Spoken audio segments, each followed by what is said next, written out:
Assalamu alaikum. I'm Sayyid Mohsin Ali, lecturer mathematics in Concepts College of Sciences. Today I'm going to discuss the topic domain and range of a function. किसी भी function की domain या उसकी range कैसे find की जा सकती है। डोमेन और रेंज को फाइंड करने से पहले हमें फंक्शन की प्रॉपर डेफिनेशन पता होनी चाहिए। तो फंक्शन क्या होता है?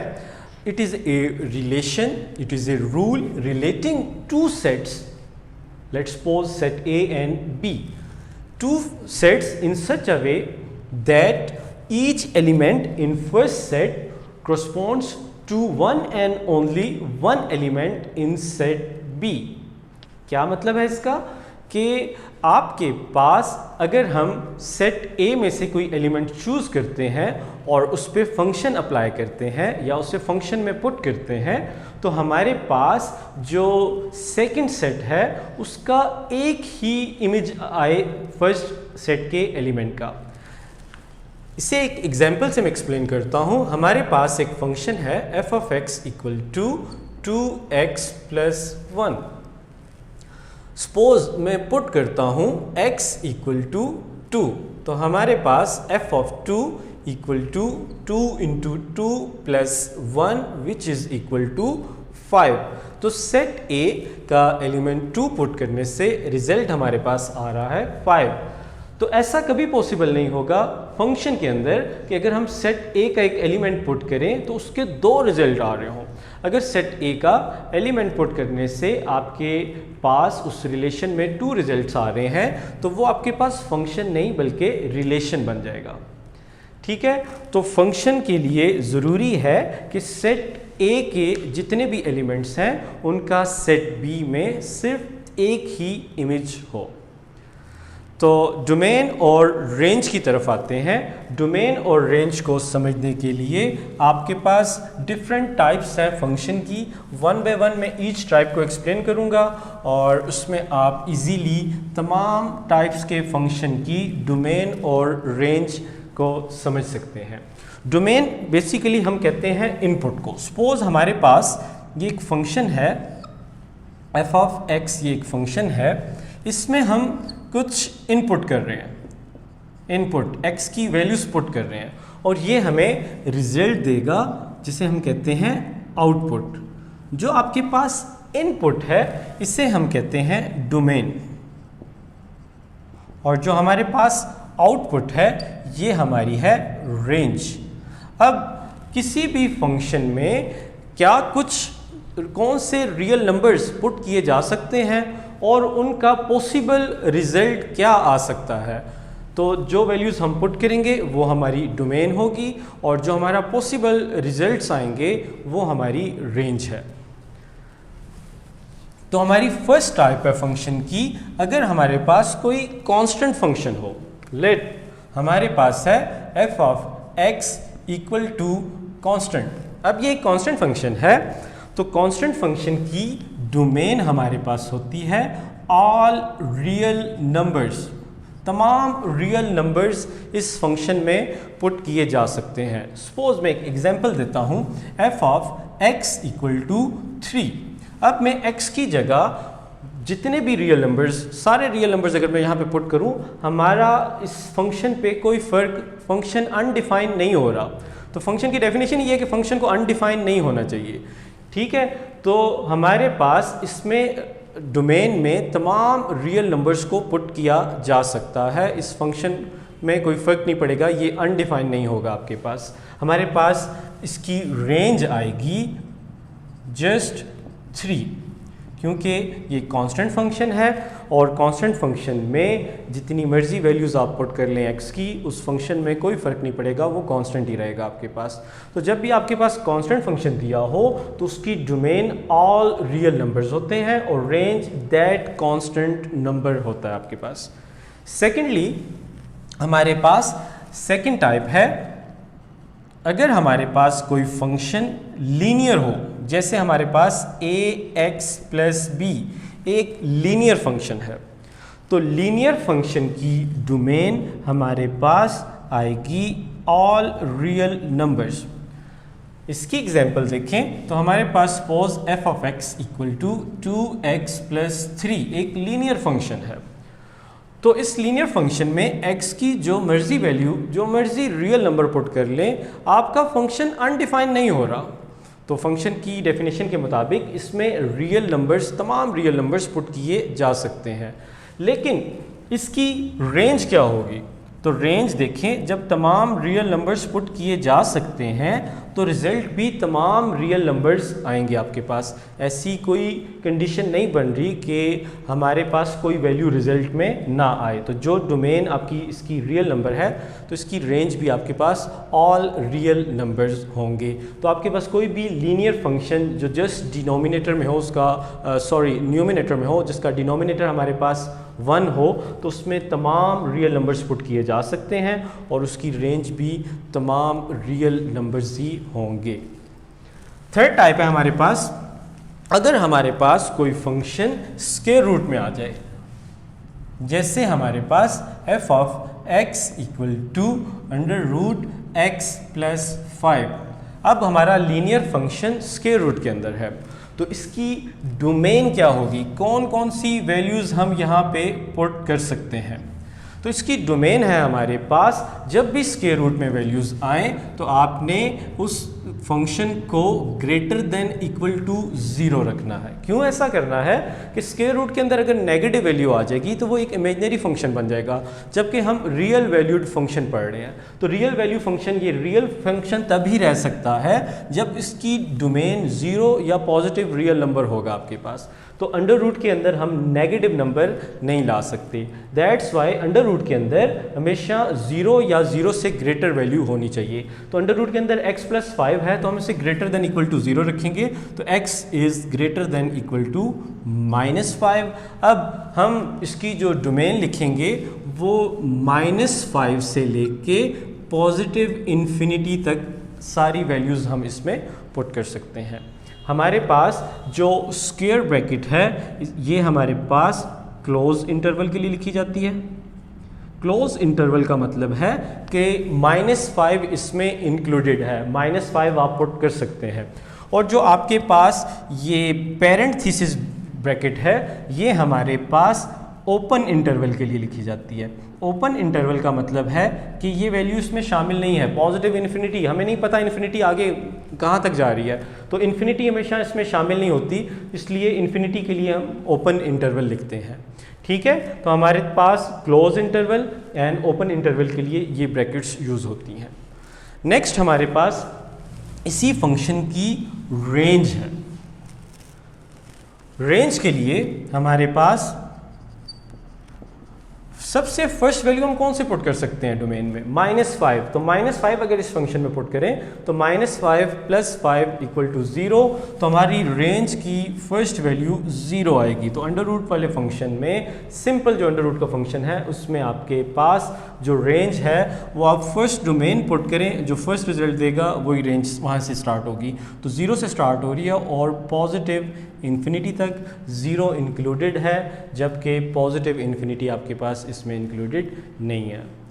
इसके बाद हमारे पास फोर्थ टाइप है, जब आपका फंक्शन फ्रैक्शन में हो, रैशनल फ्रैक्शन नंबर हो, और आपके पास जो न्यूमिनेटर है वो कांस्टेंट हो, कांस्टेंट अवर लीनियर फंक्शन।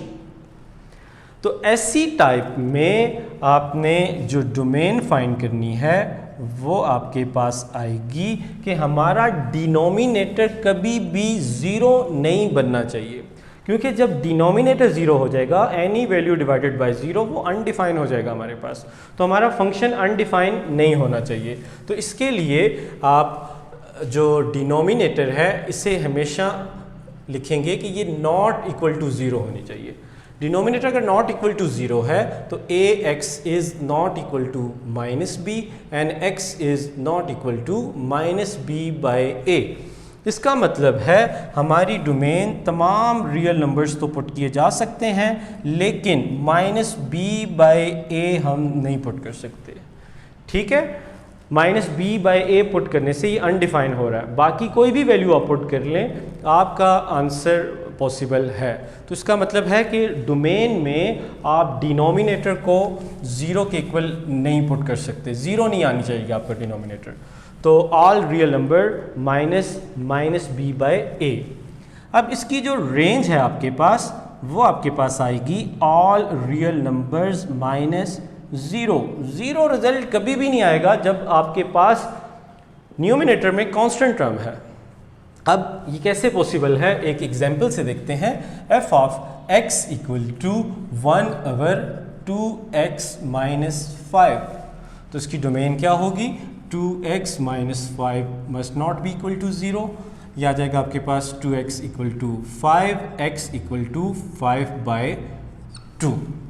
तो हम 5/2 जो है डोमेन में पुट नहीं कर सकते, फंक्शन में पुट नहीं कर सकते, तो हमारी डोमेन से ऑल रियल नंबर माइनस 5/2, हम 5/2 इसमें पुट नहीं कर सकते, बाकी तमाम रियल नंबर्स पुट कर सकते हैं।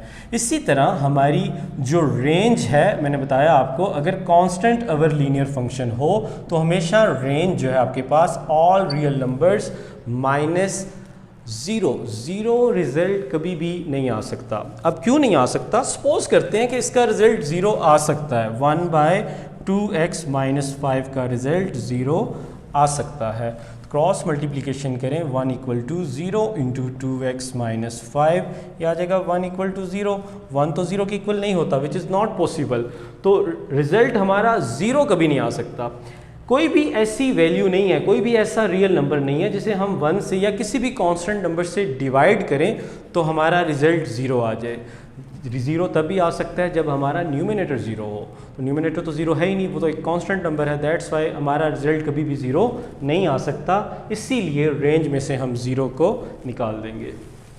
नेक्स्ट, हमारे पास अगर लीनियर अवर लीनियर फंक्शन, एक रैशनल फंक्शन है जो लीनियर बाय लीनियर है आपके पास, हमारे पास फिफ्थ टाइप है f of x equal to ax plus b or cx plus d। Very important type. हमारे पास न्यूमिनेटर में भी लीनियर फंक्शन है और डिनोमिनेटर में भी लीनियर फंक्शन है, तो डोमेन के लिए तो वही काम करेंगे जो अभी हमने प्रीवियस फंक्शन में किया कि डिनोमिनेटर को नॉट इक्वल टू 0 आप रखें तो आपके पास डिनोमिनेटर जो है वो 5/2 जैसे यहाँ पे उसके इक्वल नहीं आ रहा था, इसी तरह यहाँ पे हमारा all real numbers minus d/c, आप cx प्लस d को 0 के इक्वल रखें तो माइनस d/cx की वैल्यू आएगी। हम माइनस d/c नहीं पुट कर सकते, अगर वो पुट करें तो हमारा फंक्शन अनडिफाइन हो जाता है। तो रियल नंबर में हम माइनस d/c पुट नहीं कर सकते। इसकी रेंज जो है हमारे पास वो क्या आएगी कि ऑल रियल नंबर्स रिजल्ट आ सकते हैं, लेकिन हमारे पास coefficient of x in numerator divided by coefficient of x in denominator. तो हमारे पास इसका मतलब है रियल नंबर में से a/c को हम माइनस कर लेंगे, x का कोफिशिएंट न्यूमिनेटर में और x का कोफिशिएंट डिनोमिनेटर में, इन दोनों को अगर आप डिवाइड करें तो ये हमारा रिजल्ट रेंज में नहीं आ सकता। अब इसकी एक एग्जांपल देखें ताकि आपको अच्छे तरीके से क्लियर हो जाए। सपोज हमारे पास फंक्शन है f of x equal to 2x plus 3 over 5x plus 1। तो इसमें हमारे पास जो डोमेन आ रही है वो है हमारे पास ऑल रियल नंबर्स। डोमेन हमारी क्या आएगी, all real numbers minus 5x plus 1 must not be equal to 0, तो x आ जाएगा इज नॉट इक्वल टू -1/5। तो आपके पास -1/5 जो है वो डोमेन में नहीं आ सकता। हम डोमेन में -1/5 को नहीं पुट कर सकते, इस फंक्शन में नहीं पुट कर सकते। इसी तरह जो रेंज है, इसकी रेंज आएगी आपके पास all real numbers minus subtract कर देंगे किसको, coefficient of x in numerator divided by coefficient of x in denominator 2/5। 2/5 इसकी रेंज में नहीं आ सकता।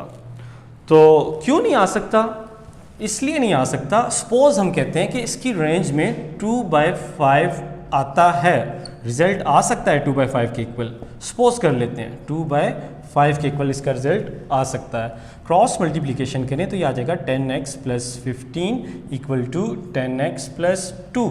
10x से कैंसिल हो जाएगा, 15 = 2 आ गया।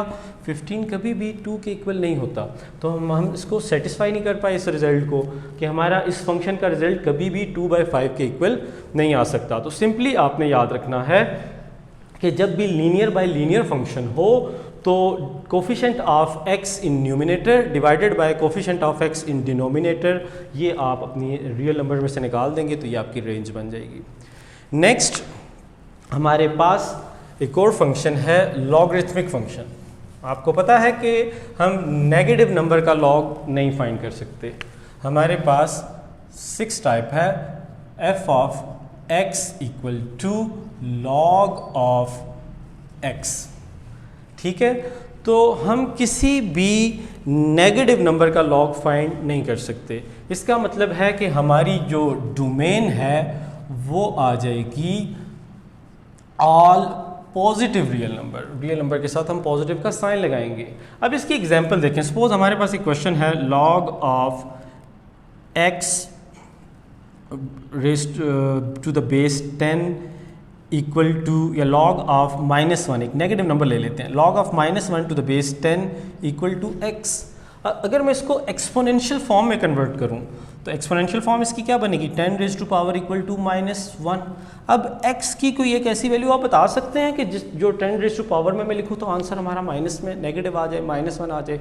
ऐसा कभी भी जो पॉसिबल नहीं है। x की वैल्यू पॉजिटिव पुट करें या नेगेटिव पुट करें, आपका रिजल्ट हमेशा पॉजिटिव ही आएगा। तो 10 raised to power x must can never be equal to a negative number. तो हम किसी भी नेगेटिव नंबर का लॉग नहीं फाइंड कर सकते। दैट्स वाई इसकी डोमेन क्या होगी, पॉजिटिव रियल नंबर्स। और इसकी रेंज क्या होगी, किसी भी पॉजिटिव रियल नंबर का आप लॉग फाइंड करें तो वो नेगेटिव भी आ सकता है। तो पॉजिटिव और नेगेटिव दोनों रिजल्ट आ सकते हैं। आपने लॉगरिथम के क्वेश्चंस में चेक किया होगा कि आप किसी पॉजिटिव जो है नंबर का लॉग फाइंड करें वो नेगेटिव भी आ सकता है। आपका उसमें कैरेक्टरिस्टिक नेगेटिव हो तो वो आपका पूरा नंबर भी नेगेटिव हो सकता है। इसी तरह हमारे पास 7th टाइप है एक्सपोनेंशियल फंक्शन। हमारे पास f of x equal to exponential of x है। एक्सपोनेंशियल फंक्शन कह सकते हैं कि इसी का इन्वर्स है आपके पास, कि इसकी डोमेन है आपके पास ऑल रियल नंबर्स। x की जगह जो मर्जी वैल्यू पुट कर दें, पॉजिटिव पुट करें, नेगेटिव पुट करें। जैसे आपके पास एक्सपोनेंट की जो वैल्यू है e की वो 2.78 एंड सो ऑन, तो आप उसमें x की वैल्यू पॉजिटिव पुट करें या नेगेटिव पुट करें, आपका रिजल्ट हमेशा पॉजिटिव ही आएगा। तो आप डोमेन में सारी वैल्यूज़ पुट कर सकते हैं, लेकिन रेंज हमारी क्या आएगी, ऑल पॉजिटिव रियल नंबर, कभी भी वो नेगेटिव नहीं हो सकते। एक लास्ट टाइप देखते हैं।